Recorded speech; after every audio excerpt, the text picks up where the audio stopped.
Welcome to Olympian Water Testing, giving you the best in water analysis. Today we are looking at Teach the Earth SRC Carleton at chromium and its negative effects on the environment. So is chromium all good for the environment? We know it's a naturally occurring mineral, but are there some bad effects? As we can see, chromium comes in different forms and shapes. Trivalent, hexavalent, comes in 0, 3, and 6, and it's a naturally occurring element as well. And it can be both helpful and harmful to humans and the environment. What does it do with the environment? And what is it?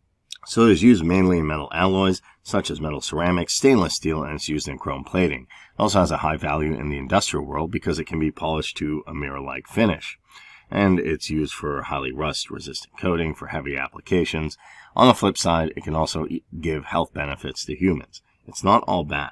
Chromium is mined in different countries around the world, such as South Africa, Zimbabwe, Finland, India, Kazakhstan, and the Philippines, as a naturally occurring form, chromate ore, and chromium is unstable in an oxygenated environment when exposed to air. It immediately produces an oxide layer which is impermeable to further oxygen contamination.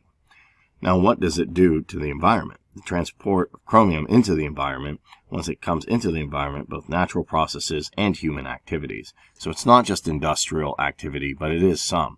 It increases in chromium-3 due to leather, textile, and steel manufacturing. Chromium-6 enters the environment through some of the same channels, such as leather and textile manufacturing, but also due to industrial applications, such as electropainting and chemical manufacturing.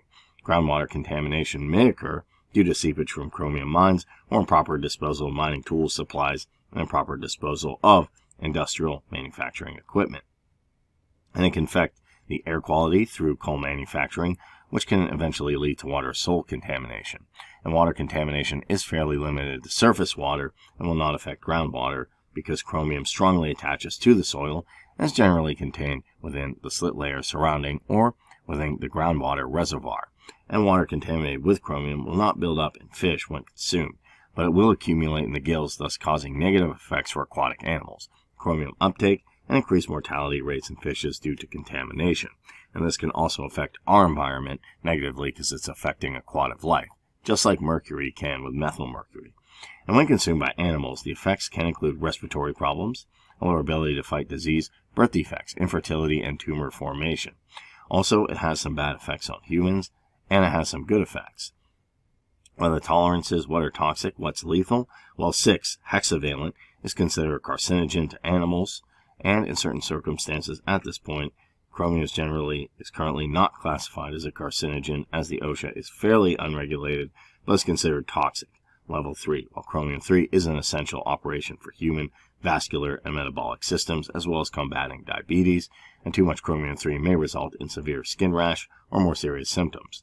Chromium-6 is the most dangerous form of chromium and may cause health problems, including allergic reactions, skin rash, nose irritation, nosebleeds, ulcers, weakened immune system, genetic material alteration, kidney and liver damage, and may even go as far as death of the individual, so it can kill you.